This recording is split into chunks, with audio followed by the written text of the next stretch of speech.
You're listening to the episode of Mr. Allie's Neighborhood. This is a place where we're entitled to Brad's opinion. And now for your host, Brad Allard. Hey everybody, how y'all doing out there? Another beautiful day in Burleson. They have Shawn Miner on, candidate. It's place one, correct? Seat one, place That one. is correct. I get them all mixed up. Same thing. You know, it's all the same. You know. Seat one, place one. Yeah, whatnot. But anyway, the election's going on right now, early voting over at the administration building, and also 7 to 7 Saturday. I was there Tuesday. My wife and I voted about 4:30, and we walked in, and the ladies working it wanted me to emphasize that their voting is early. One of them said, "Are you going to talk about this on your show?" And I said, "Well, I have Mr. Miner coming on in a couple of days." Good. Make sure that people come out and vote. So far, the voting turnout has been somewhat slow. They said it started quick, and then it just kind of been slow. So guys, get out there and vote. And I'm not going to tell you which Shawn Miner to vote for. I'm sorry. That slipped out, didn't it? Is that a bit biased? Could be perceived that way. Yeah, that's right, but that's fine. But anyway, y'all need to get out and vote. Saturday at 7 to 7, and then Monday and Tuesday, and then the big one, August 20th. And I bet nobody would be more glad for August 21st than Shawn Miner. I think I may have said that a time or two over the last week or so. Absolutely. But you've run other races before. Has this been the most competitive, you might say? You know, Brad, when I initially joined the board, I had to run a campaign and be involved in a race.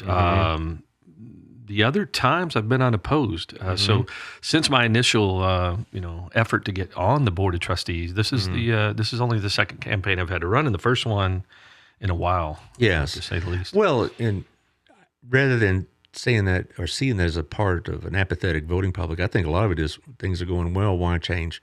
That's the way a lot of people are. I mean, that's not just in local politics; that's national politics. If things are going well, then most voters will think everything is just the same, and what's the point in rocking the boat? But there you are. But anyway, how you doing, Taylor? I'm well. How are you? All right, and got Ethan there and the riding shotgun with you. Is that right? How are you, Mr. Allard? How you doing? You want to say hello to your mother now that she's on listening? Hello, Mom. You're watching. Sure, I'm sure she is. Also, we have David Hadley. You know Mr. Hadley? I do. Yes, you do. Yeah, he was on the board many, many years ago, and I don't think he misses it that much. But but there you are. So here I am doing the routine with Facebook, trying to get everybody all lined up and everything else. But anyway, there we go. And there's Charity. She says hi. Anyway, we're going to run through the first round of sponsors real quick, and then we're going to ask, there's about 3 basic topics we're going to talk about. We're going to talk about teacher retention. We're going to talk about the exorbitant salary, apparently, that Mr. Jimerson makes, Dr. Jimerson makes, and, how he dries his tears with $100 bills, I suppose. And also about 504 issues, and you know something about this. I do. And so we're going to talk about that. Kimberly Crowther Campbell says hello, and we're going to have a really good show. Also, Jackie Jones says that you have her vote. Awesome, thank you. All right. So anyway, let's talk about the first round. Thank you, Daniel, over at CrossFit Burleson, 317 Southwest Wilshire. I mentioned a couple of times he ought to run for something, but he's like, "Are you crazy?" Oh, you have to be a nut. No offense. Anyway, CrossFit Burleson, 317 Southwest Wilshire. Go work out there if you want a serious workout. It's a safe environment. It has trainers. It has supervision. It has programs. And so check out their webpage to find out what their membership plans are. Thank you to Shandy Stogsdill. I'm going to have her on about 2 weeks. She did this whirlwind tour of the UK. I want to hear all about it. But she also is the person you need to know if you're going to move in this area because of the real estate issues or such, that if you don't have an insider, it's going to be tough. So Shandy Stogsdill will help you out if you want to move into this area. And who wouldn't want to move into Burleson? Apparently everybody does. It seems like, every month I get my evaluation of my home. And it's like, wow. Then I find out, well, I might have a hard time finding a home. So I need somebody like her. Also, Rex Russell, somebody to talk to you through this financial upheavals that we're going through over at the Russell Wealth Group. Hit myfinancialbox.com, hit the link, get to know him. He's been a Johnson County stalwart for years. Do you know Rex? I know Rex well. Okay, yeah. My one of my youth advisors at church camp at Latham Springs for many number of years, and Had a lot of good times with Rex Russell back in the days. Back in the day, he's quite the live wire. We went to college together, but I always joke about how he studied and I golfed. And, not that you could tell it with my golf game, but anyway, thank you, Rex. Thank you to Gala Moores who are open today. They got a lot of great compliments. Now, again, when you're done with this, you need to take Michelle get her something for putting up with all this. That's a fact. I had Ronnie and his daughters on about 2 weeks ago, and the daughters were talking about, it isn't just the person holding the seat that takes a lot of static. It's the families that get it as well. And there's a lot of spillover angst and pain that can come over for this because their daughters, want to take care of their daddy and they're saying mean things about him and that kind of thing. I'm sure Michelle feels the same way. So you got to take her over there and have a look. It's the top floor of the Windmiller building. Also, thank you to Hotworks, Michelle, over to Hotworks. Michelle Humphrey has got a new one coming up in Las Colinas. I think it's having a soft opening. Your wife says hello. She's on the show right now. All right. Anyway, and also Susie Davis. And Michelle says, yeah, Gayla. I guess you all do know her. We do know Gayla. Okay, good. So Hotworks over on 731 over by the theater, by Kroger's, whatnot. It's right next to Chicken Salad Chick, which everybody seems to love too. I need to get them as a sponsor because, that way the line would only be out the door, not to the door.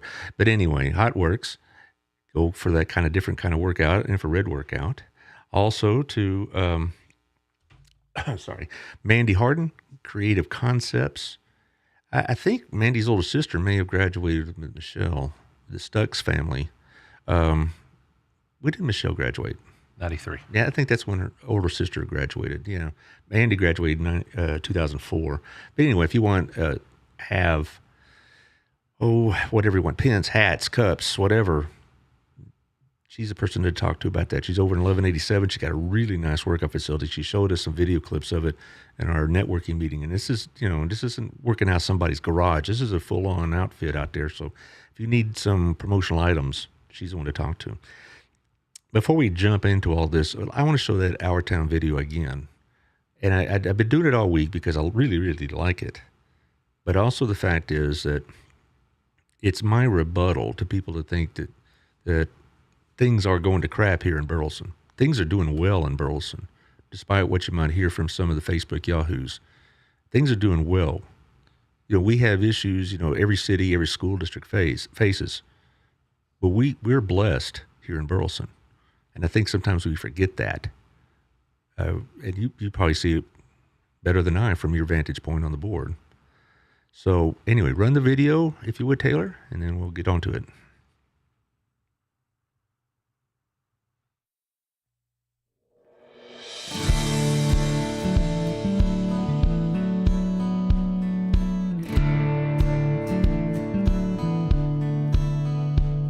There's an exit sign for Renfro around the corner. You can't miss it, it's the first thing that you see. Just up the road's the city water tower. By the back road that's covered with green trees. Hey, that's my alma mater by the courthouse. And the bands play in Old Town when the sun goes down. And this is my town. Yeah, this is my town. Hey, where I was born, where I was raised, where I keep all my yesterdays, where I went on, played in the band, I got that education, man. Where I came back to settle down is where I'll always be around. This is my town. Yeah, this is my town. This is my town.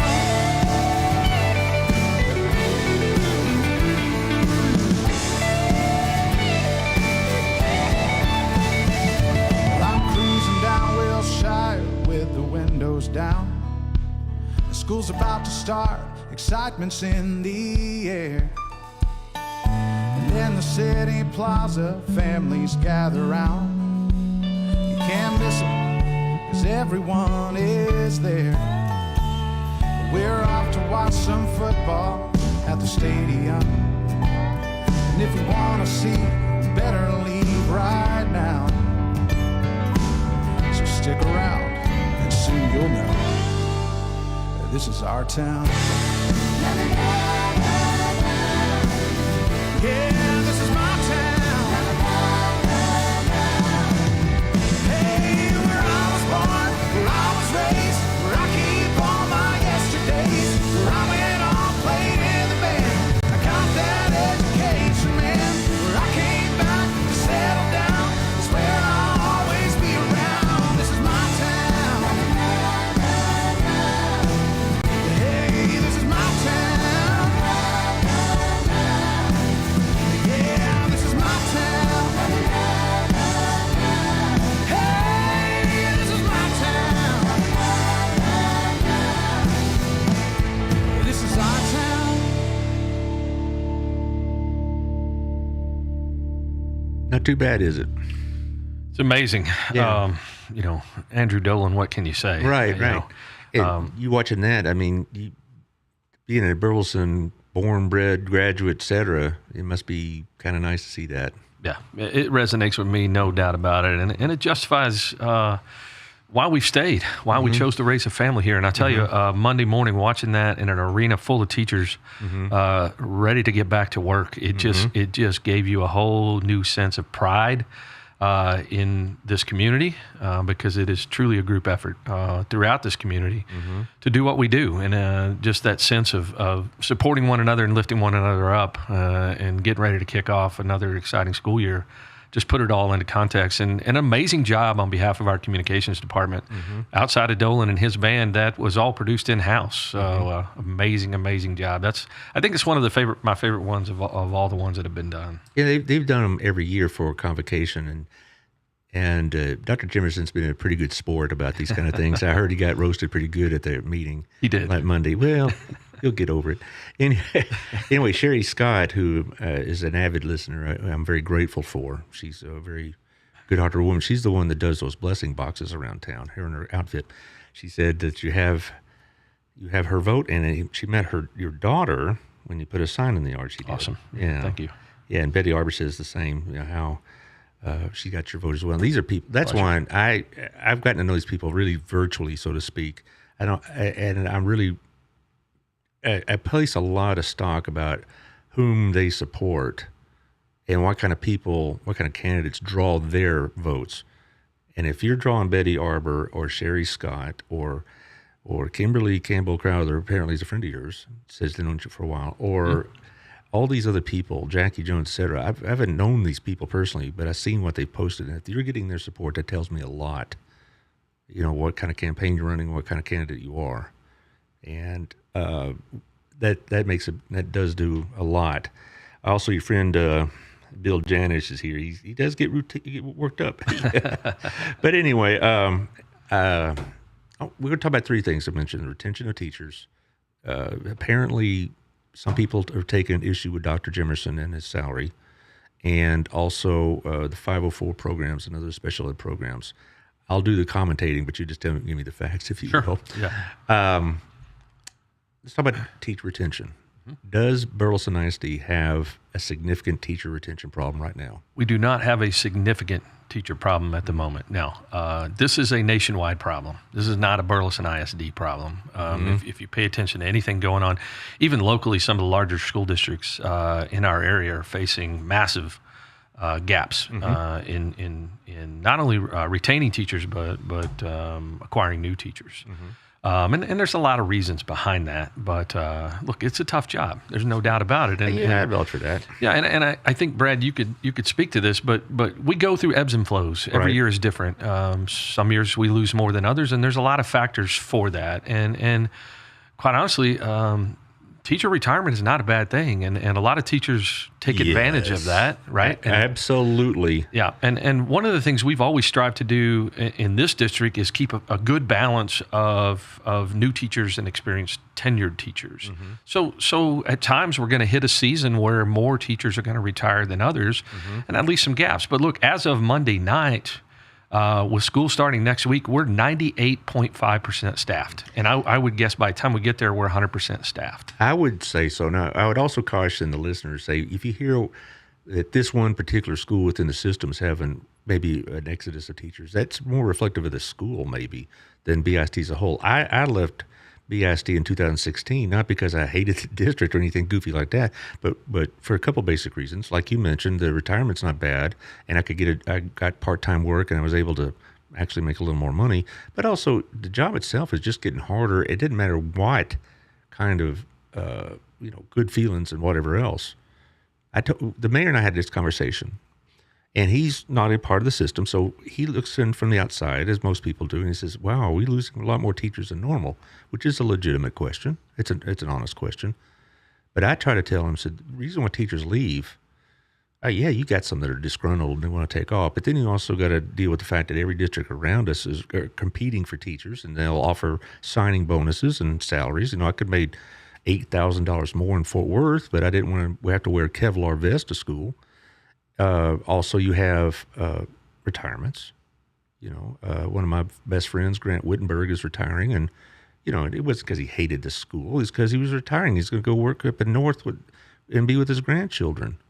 But people who want to make an issue out of that want to say, well, it's because of the board and blah, blah, blah, blah, blah. And that's not really – I was there 28 years, and I could think of about 2 years in which it really was a district issue. They were unhappy with the leadership. That was about 20 years ago, and another time about maybe 15 years ago. I promise you it isn't happening now because of the board or the district. Well, I can tell you, Brad, this board and this administration takes teacher retention extremely seriously. Mm-hmm. We raised starting teacher pay this year to $58,000. Good heavens. Over the years, we had a bell curve that kind of went the wrong direction, right. Where kind of in the middle of your career, we had a dip. We've worked really, really hard to fix that, and we've done that by raising teacher pay for 8 consecutive years now. I was in a gymnasium an arena full of teachers Monday morning that I can tell you were fired up and ready to rock and roll. And, I think the enthusiasm carried on throughout the day, as at the end of the day, they were all presented with $100 cash and given time today to go shop for their classrooms. Right. And those are just some of the small things that we can do to try to give back to that community and try to make this a great place to be, and teachers want to stay here. So we take that very, very seriously, and we work really, really hard to keep the good ones, to keep all of them. And I guess the reason I take such offense to this is because I was there. I know what was going through the teachers' minds all this time. And yet we have people on the outside that want to make an issue out of it when they don't really know what's going on. The job is hard. It's harder now. It's harder now, not just because of, other societal issues, but federal government rules, Texas government rules. I mean, they make it harder. And you have all these other situations, a highly stressed situation. You have a lot more dysfunctional homes than when you and I were in school. I bet if you got in trouble in school, Mr. Jim would have had something to say about it. 100%. And you don't want to risk the disappointed look in Miss Edith's face. No. But I'm just saying it's a different environment that the teachers are in now. And the disciplinary measures that David Dunn and others could bring to the table aren't allowed now by law, not because they just don't, or wishy-washy, but besides just the salaries and maybe helping them with supplies or like you did Monday, what else do y'all do to try to ensure teacher retention? Well, one thing that I heard Dr. Jimerson say loud and clear Monday morning, and it's been an edict of his since he got here, his motto, and that's fun. If it's not fun, we're not going to do it. We as a board have supported multiple schools of choice now to try to give kids a place where school is relevant. We talk about rigor all the time in this profession, and school needs to be rigorous. But you can't have rigor without relevance. The content has to be relevant to the student. And you look at things like the Game Design Academy that we have now, and a kid comes to school in that environment. I would encourage the community to go by and see that facility. That makes school take on a whole different light, and kids wake up in the morning excited to get there. Right. And those are the things that we've tried hard to do. And then I think by having that in the classroom, the experience for the teacher has to be impacted as well, because you've got a room full of learners now that are excited to be there. Look, campus by campus, there's a lot of individual things that are done by our leadership to try to make the environment fun for our teachers. And I think you saw some of that in the video, the Our Town video, and Convocation, is a great example of that. And the guest speaker that we had was just dynamic. When she was done, there was a quite lengthy line of teachers just wanted to shake her hand and thank her for the message. So look, we love our teachers. There's no doubt this is a team effort, and we work hard to keep them happy. And I will say, in my tenure at BISD, some days are better than others. Some years, were better than others. There's a couple of years there that's like, man, am I in the right profession kind of thing? But it really wasn't so much the board or policies as such. It just, the job is hard. Sure. And I just think, if I would be so bold, I think your opponent is trying to make an issue where an issue doesn't exist. I read in the Sunday Washington Post, there's a nationwide issue, and our issues are zero compared to what's going on, even with our neighbors. I don't know how the Washington Post got a hold of mineral wells, but they're having problems. Fort Worth Star-Telegram a week ago Sunday had a big front page article about how they're having a difficult time getting teachers. Crowley's having a difficult time getting teachers, much more than ours. I know for a fact, particularly at the elementary level, we have a waiting list for people who want to get into this district. And so, I really get offended when the issues aren't being debated fairly or factually. We have at this time, he said 1.5% of the seats still open. I can almost promise you by next Wednesday they'll be full. Sure. Or there may be one or two here that aren't filled. But and has that ever happened? I remember going into one year where we were lacking a science teacher. And I guess the reason why it stands out in my memory is because it was such a rare thing. And we hired somebody, this poor young lady, we hired her like the day before school started. And she lasted a couple of years. But I'm just saying that I get offended as a former educator to have somebody tell me, oh, your school district's crap and only I can save it. And that makes me angry. But I appreciate what y'all done for teacher retention. I know that the environment in which I worked in was good. I know the facilities were good. As far as lacking supplies, there were some times we were getting close on paper at the end of the budget cycle and that kind of stuff. So they'd ask you to slow down on the copying or whatever else. Welcome to a big organization, Right. Yeah, but other than that, I had what I needed to teach. I had the technology. I had support from the parents. I had what I needed, and I was allowed to teach. That's what I was telling the mayor. I was fortunate to have students that let me teach. And so anytime they say, oh, you were a great teacher and all this other stuff, I had great students. And that really makes a teacher better. Well, I'll tell you another difference that's been a huge game changer for us. I would challenge you to go to the admin building on any day and find Dr. Jimerson in his office. He's never there. Right. He's 10 years. I don't think he's ever really officially moved into that office. He's on campus and he's intentional when he's there. He's on campus with administration. He's on campus with our teachers, our students. They know him by name. Yeah. And that resonates with people when they feel like that they have someone at the top advocating for them on their behalf. That makes a difference when he's present on campus, he's engaged and he's involved. And that hasn't always been the case. And Brett has brought that to the table. And look, we get lots of thank yous that go unseen. Thank yous from our teachers. Thank yous from our parents. I saw just a couple this week that were just amazing. A parent whose two kids graduated from Centennial. One just graduated from Texas A&M down in Galveston and has a job offshore, 28 days on, 28 days off.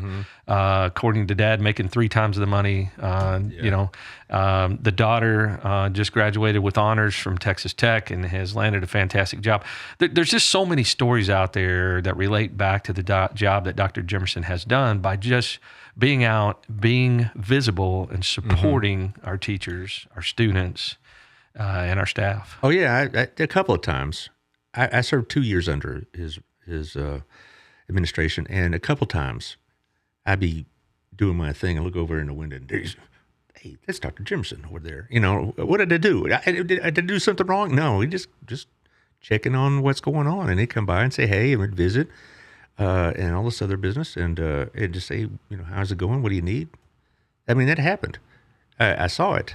I think the first time I met him actually was with you, when y'all came by and we had a little bit extra Christmas bonus money, and y'all were coming by and shaking hands. I think that was like 15 or 14. I'm not sure.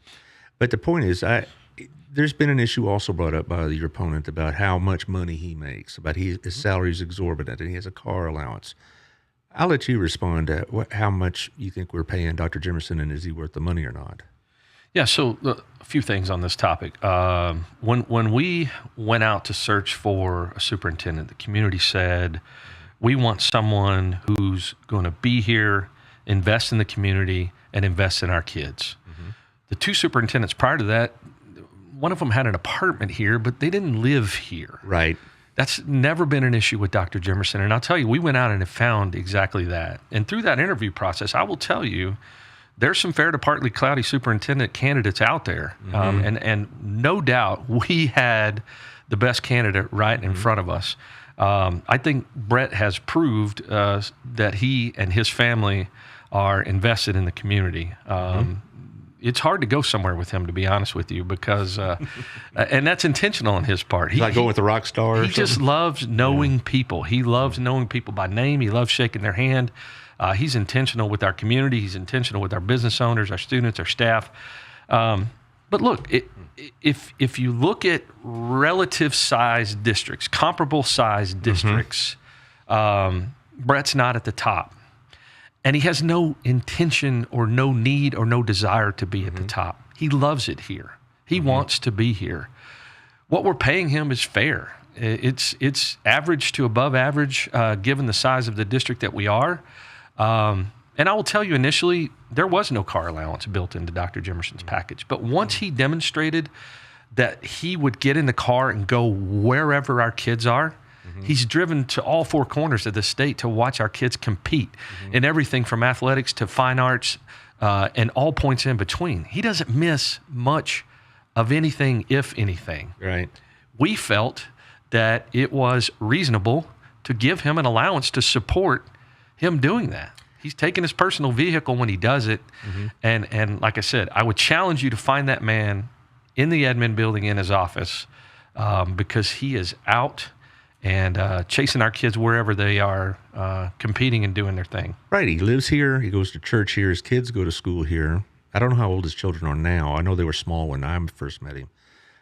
But I remember seeing him, and even after retired, I would do some BISD event. I'd be there, and I'd see him about half the time at least. And I thought, this is ridiculous to criticize his salary because, like I said, like you said, it's about middle point for a district this size in this area, and you do get what you pay for. I mean, if your opponent thinks that by cutting his salary in half it's going to make a difference in the budget, that's just crazy. Second of all, nobody's going to come work for a district for well below wages for this size of a district. Yeah, and that's just the nature of the business. I think we're doing okay to have a superintendent of his caliber at a reasonable cost. And I really thought, to be honest, I thought other districts would come, and they may have, but other districts would come headhunting for him. Come get him. Particularly Grand Prairie. I don't know if you know that story, but his mentor. He told you about that? Yeah, I knew that story. Well, I knew that superintendent that unfortunately died about 3 or 4 years ago in a motorcycle wreck, I believe. I knew her from that committee I was on in Austin, and I thought surely Grand Prairie, and if they may have, but if it was, I didn't hear about it. I think he would have been first on the list. I promise you. But here he is, still part of our system. And I just think it's, I know it's part of the job to have some people yak and not criticize. That's just unfortunate, but it comes with the territory. But wow. Well, I think, what backs that up is, number one, his educational background. Mm-hmm. He's got law degrees. He's a doctor, got a doctorate. He's got multiple degrees. If you look at his experience as a superintendent that he brought to the table when he arrived here in Burleson, and then the longevity since he's been here, those things have value, and there's significant value in those things. And I'll tell you, I've been in a place here in Burleson where we had a superintendent whose job was just to steady the ship. And that's okay for a period of time. But if you look at the trajectory that this district has been on since Dr. Jimerson got here, and I'll tell you, before the man ever got the job, he came to town and he drove every single one of our buildings and assessed the buildings. He did his homework. He did his research. He had a business plan when he got here, and I think you've seen it set in motion. Look, we had some older facilities that were overcrowded, and we had to figure out how to manage that without the capacity to build new buildings. And he's done an amazing job of opening up choice for our kids. He's done an amazing job of giving our kids options for college and career readiness. Our CTE is blossoming. Our dual credit, our AP course, options are blossoming. Brett's done a lot since he's been here, and if you do your research, you'll find we are blessed with a good one. Well, and on the AP and dual enrollment, I give Jimerson a tremendous amount of credit for salvaging that program, because one of his predecessors, whom I shall not name, his name is not Mr. Kreml, it's Mr. Kreml's predecessor, actively tried to kill it because it hurt rankings and such, tried to kill the dual enrollment program. And we were phasing it out. And when I told parents that, they were astounded. Are you kidding me? Well, it's a great program. Kreml kind of kept it going for a while. Like you said, he was trying to steady the ship. And then Jimerson comes in and he says, well, we're going to not just expand dual enrollment only, we're going to have an early college prep campus, which we now have. And so I give him tremendous credit. And I think the citizens of Burleson should understand the reason why a lot of their kids are getting out of school with some college hours under their belt, in some cases an associate's degree, it's because he revived that program. Yet people want to complain because he makes so much more money than I do, blah, blah, blah. Anyway, I'm all worked up. So I need to take a break and talk about the rest of the sponsors. Then we'll talk about other stuff that gets me worked up. Sure. All right. Thank you to Otto at our place. He said you met him for the first time that time. Yeah. And he's just a peach, ain't he? Yeah. He's something else. Did you meet him in our place? I did. Well, see, that's a rare sighting. I always give him a hard time because he sleeps late and he keeps walking around and he's like a celebrity maitre d' or whatever. Our place, you've been going there for years. Apparently, absolutely. I have too, and it really is our place, and it's a good place to do business and a good place to relax. Also, thank you to Wild Cigar over on the Standard. Wild Cigar and Culture's got a lot of specials going on, so check out their pages. Also, it's a good place to do business there, too. You can go in the afternoon, have a smoke, a drink, talk business in a quiet atmosphere, not a lot of hair pulling, a lot of noise, no TVs blasting away or anything like that. It's a good place to wind down after a day, so check out Wild Cigar. It really is taking off. I talked to Chris about 2 weeks ago, and it really is doing pretty well. So I like to tell him it pays to advertise, but who knows. Also, Tiffany Griffin getting ready for the big wedding. And see, it's about 16 days from now. Local Life magazine will be out on time, though.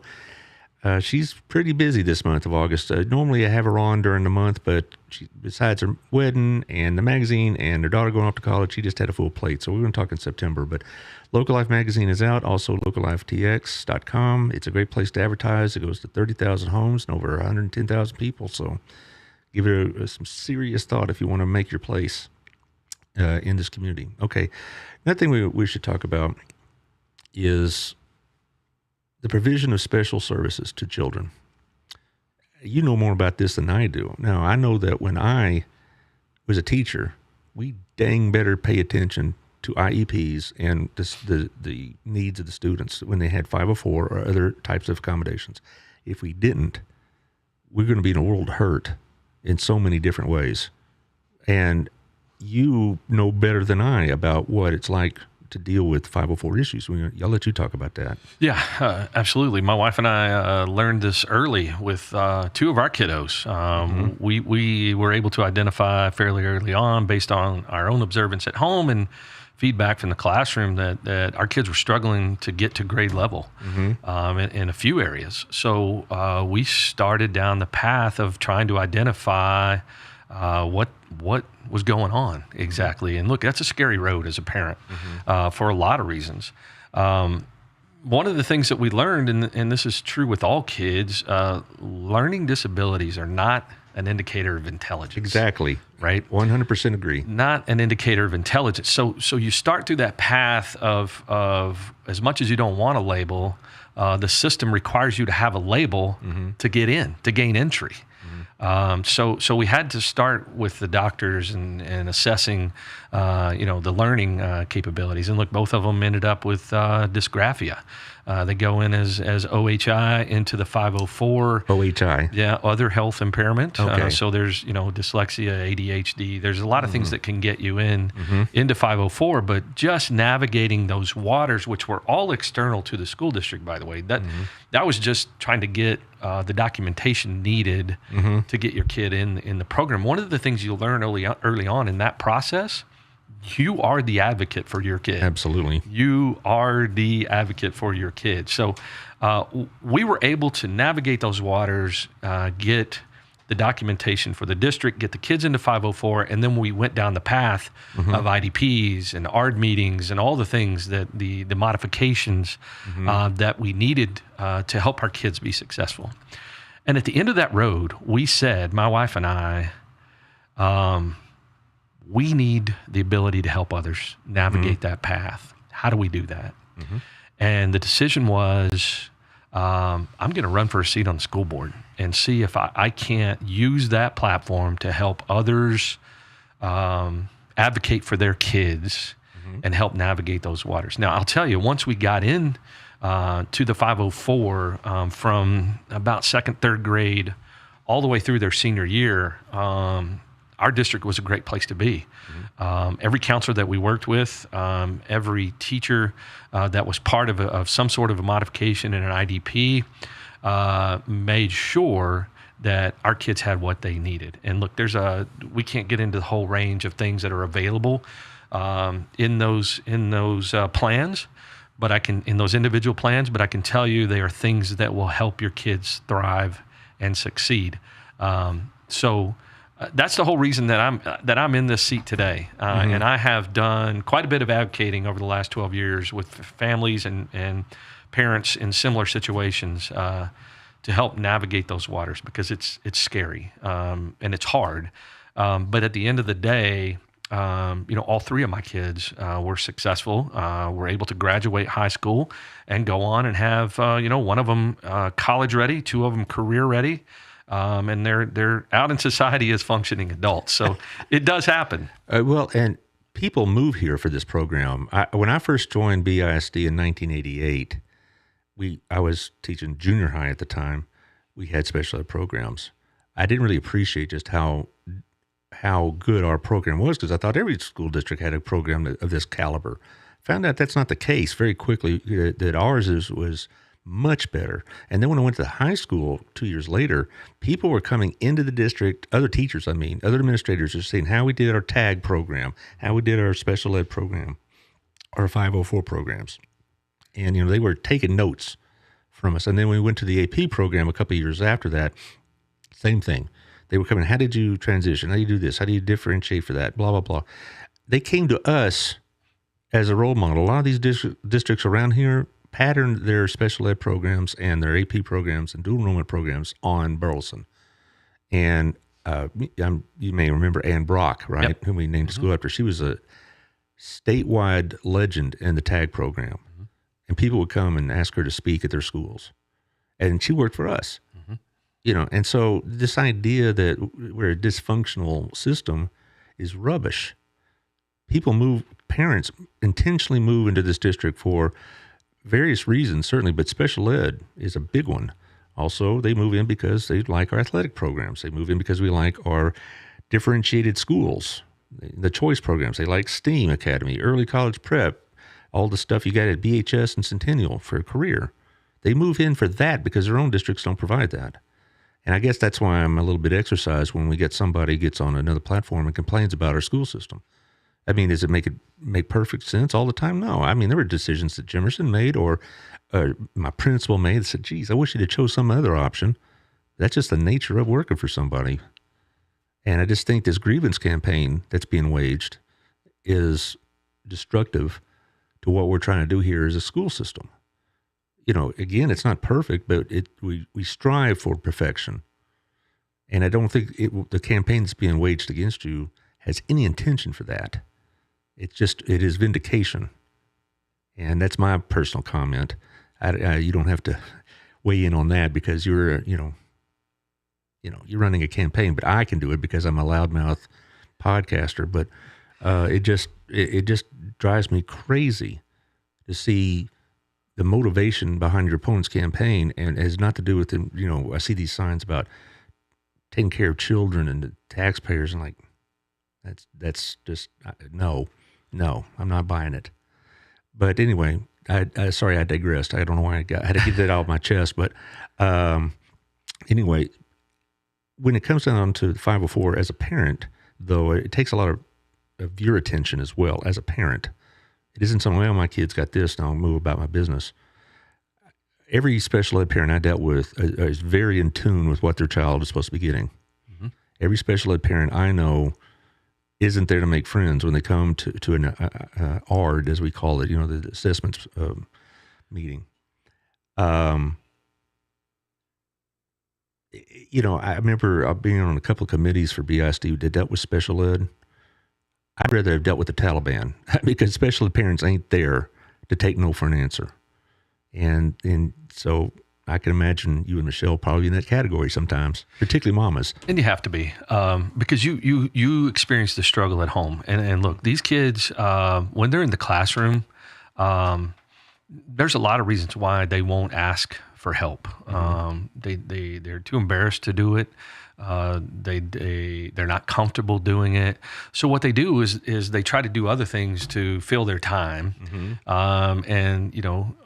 Sometimes that's understood and sometimes it's not. And then when you sit down at the house to do an assignment that could potentially probably be 30 minutes worth of homework and you're 3 hours into it, mm-hmm. the struggle becomes real for you. So the incentive is there, obviously, to continue to push and advocate on behalf of your kid. From the district side, I will tell you that special ed is an area where there is zero room for complacency.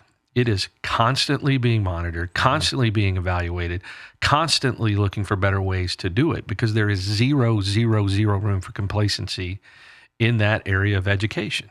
And it's because of the extra effort and the extra modifications that are needed. And look, we have a whole multitude of things that we can offer kids. And a lot of those are funded. Some of those are unfunded. That's the one that really gets me, the unfunded mandates, because it is a tremendous expense. It is. But look, it's all about, are we committed to giving the best to our kids or are we not? And I will tell you in this district, we absolutely are. And our special ed department does a fantastic job of staying on top of all of the things that are required of them. And I will tell you, there's probably more required of them than most departments, just because of all the legalities that are involved with documentation and everything else. Documentation is a killer. There's a lot that goes into it. And this isn't something that BISD created so they can just shuffle paper back and forth. The state and the federal government are very involved in this. One of the real champions of special ed when I first started teaching was Angela Sifford. Mm-hmm. And she just retired. But she ran a great program. And she had the paperwork down. And you didn't have a lot of confusion. She'd say, here's what you're going to be doing, sign this. And I'm like, well, I don't know if I want to do that. Oh, you will be doing this. Most teachers, they just know it's part of the job. They don't really complain about it. It is what it is. And we're glad to do it. That's what we got into it for. If you had a teacher, too, that were like, well, I'll see what I can do, then they'd be probably out of the door in about 30 minutes. There was no discussion. And is it inconvenient? Sure. So what? It's the child that's involved. My inconvenience is nothing. Paperwork, yeah, there's some of that, but the child is the issue, not my annoyance with paper. And so that, we just did it, and we had a lot of parents at graduation. You only see some tearful faces, particularly from mamas, when they see their young man or young woman crossing that stage with all the struggles they had been through for 12 years to get to this point. It's a moving scene. You have to be a pretty tough guy not to be moved by the sight of mama and grandma or whatever. Even dads tearing up when they see their boy go across that stage and knowing what he did to get there and what teachers did to help him get there. And so that's why this issue about special ed has really hit home with me. My wife works a lot at Centennial works a lot with students that have accommodations. And God bless them. Most of them, the vast majority of them want an education. And they deserve one. And it's, I don't know, that's this particular issue and this particular campaign really hit a chord with me. And it should with the voters as well, because we have a great program. And we don't need it being trashed, and we don't need it to be criticized. Can it be better? It's always going to be room for improvement.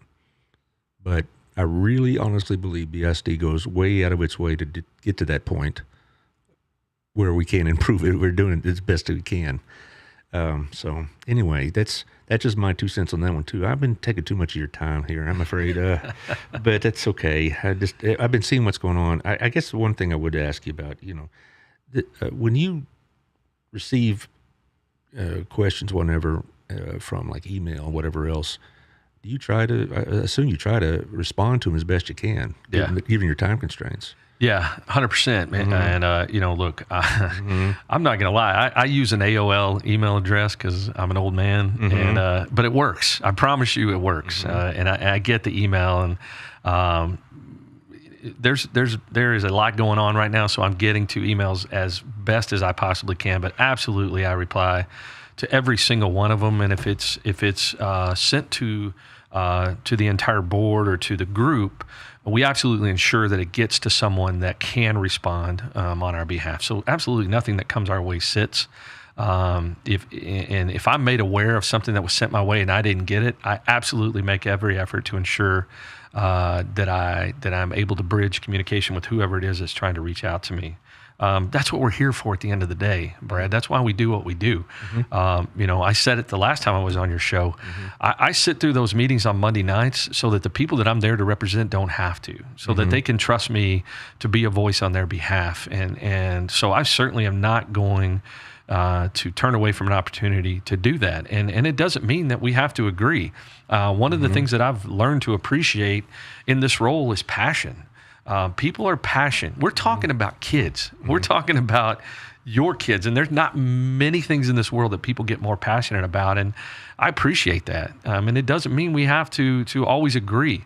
But I can certainly appreciate your passion, and I can certainly help guide you to the right place. Look, I'm one of 7 board members. I don't have the authority outside that boardroom to do much of anything, but I certainly have the ability to guide you down the right path, and I take great pride in doing that. So certainly not looking to miss on opportunities to do that. So if there's communication out there that's come my way and I didn't get it, I'd love to find a way to bridge that gap, but I'm just not seeing it at the moment. Everything that's coming my way is, it may be a little delayed in getting back, but it's finding its way back. There are also some criticisms that the board is a rubber stamp for Dr. Jimson. Sure. Yeah. Do you agree with that assessment? Here's the thing. One thing I will tell you about this board, Brad, is there are no individual agendas on this board. I agree. It's a lot easier to work in harmony when there are no individual agendas at play. Does that mean that people don't have passionate opinions? That's not what that means at all.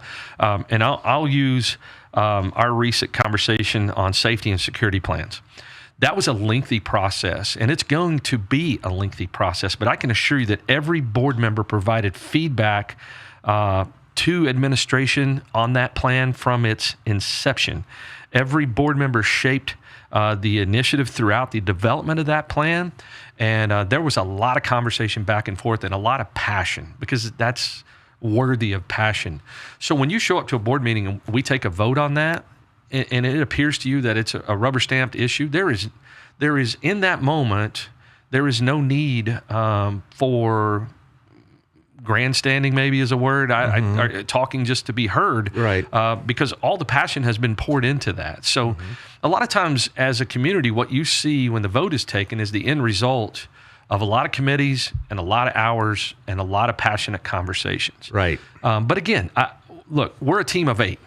We try to live in harmony, and we try to do a fantastic job of communicating things effectively with our staff and our leadership to get on the same page. And that's easily accomplished when there are no individual agendas within those 7 sitting board members. Speaking of security, I see at least Facebook postings that y'all are hiring security now. So this plan has been in the works for 3-4 months now, right? It's been in plan for a long time. Long time. Yeah. This is kind of the culmination of a lot of efforts, Brad. But we took one giant step. But I love the approach because we're using a multi-tiered approach. The security officers are the first phase of that, seeking out licensed, either retired or current peace officers. And I'll tell you, the quality of people that we're getting reaching out to us is impressive, to say the least. Well, it's a decent salary. It is, yeah. But again, it is step one of a robust plan that we'll never stop working on. Because again, there's zero room for complacency in this model. And all we will continue to do is add more to it, because our students, our staff, and every visitor to our campus deserves a safe and secure environment. Absolutely. And they deserve the best of the best. And that's what we're looking to provide. Well, I'm glad that y'all are doing it. My original thoughts about how we should do it were strictly with Burleson PD. I'm satisfied with this. All right. I'm not going to let kids security get in the way of my personal idea what should or shouldn't be. I think this is a workable plan. It's a great plan. And I appreciate y'all doing it. I appreciate the time it must have taken.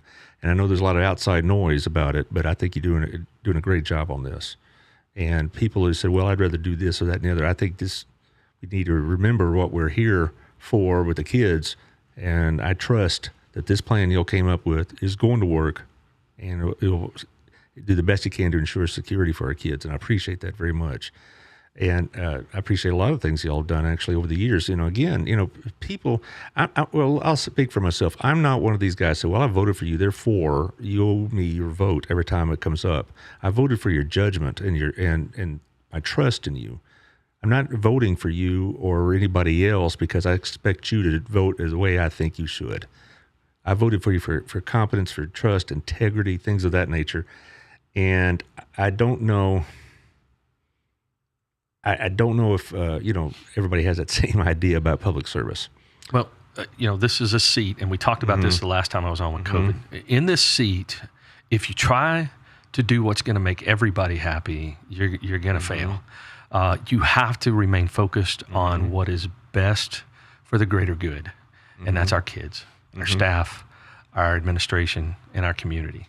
And that is the sole focus of this board, is to listen to the experts, consider all the data, and make the best decision in the moment for the greater good. And look, not everybody's going to agree, and that's okay.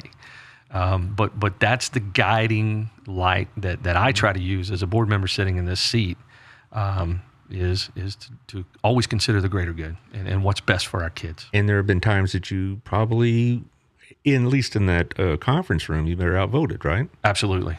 But when you come out there, you're not going to go off to some tangent or some other social platform, media platform, and raise Cain about that. Right. You're just going to, because you're working as a team, and there you are. You're going to accept the consensus and support it. That's right. And know that I had my voice. And I'll remind you, one of the first things I had to do on this board was eliminate crossing guards, and my dad was a crossing guard. Yeah.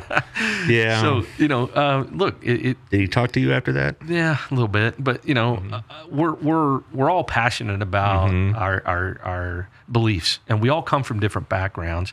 Our board is very diverse. We've got financial people, we've got real estate people, we've got educators, very diverse backgrounds. So it's important that everybody gets their perspective. But at the end of the day, to your point, Brad, you have your say. The vote goes how it goes, and then you support what the majority, Exactly. the way the majority goes. Well, I'm glad that you're running again. Great. I know that this is a sacrifice on your part. I'm sure you might look forward to a day when you might have a little more time to spend with Michelle and do things and whatever else. But I would remind the voters, you've been part of this community for forever, right? Yeah. BHS graduate. Yeah. You played ball, I remember, when you're the big star of the team or something like that. You played Long ball. time ago. Long time ago, yeah.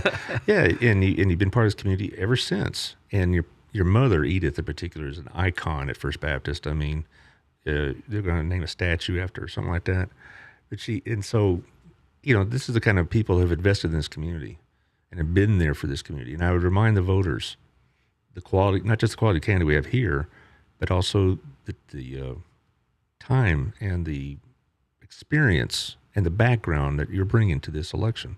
I mean, you and I have been in Burleson a long time, and we could talk about how things went in the past, and you and I can remember things that worked well and did not work well. And that kind of experience, I'm glad you're bringing back to the school board. This show has been very unabashed in support of you, and I think you're going to do well. I really do. Well, I appreciate that. All right. I usually run the sponsors, but they know who they are. Well, they'll be fine. Otto will pass on it. But anyway, but I'd like to give you the last word. And I remind y'all about early voting, by the way, but before I get off the topic. It's going on all week and Saturday, Monday and Tuesday of next week. And then the big one on August 20th. So, Brad, you touched on this, and I'll tell you, I was blessed after high school to play college football at Tarleton State University and be a part of 3 conference championship teams, sit alongside some tremendous athletes. And what made that go was everybody in the room was committed. Everybody in the room supported one another, raised one another up, had one another's back throughout the whole entire campus community. We are a lot like that here in the Burleson ISD. Our students, our staff, our administration, our parents, our grandparents, and our community are one big giant team. We support one another. We lift one another up. We celebrate one another. And to me, it is such an honor and a privilege to be a part of that team. That's what gets me going and motivates me every single day. And I'll tell you, the video said it. And I'll end with this. This is our town, and I'm honored to be a part of it. That's well put, and I can't add to that. Next week, we have some nonprofits, which are on the show, which is an example of the type of people we have here. On Monday, I have a group called RISE that is working on a seminar for mental health issues. And then on Thursday, I have the Center for ASD for Autistic Children. And then Tuesday, I have a friend that runs a business. We're going to talk about that as well. But we'll save that for next week. Good luck to you this week and next week. Thank you, Brad. And thank you for your appreciate it. service. Yeah, thank you. And we'll see y'all next time.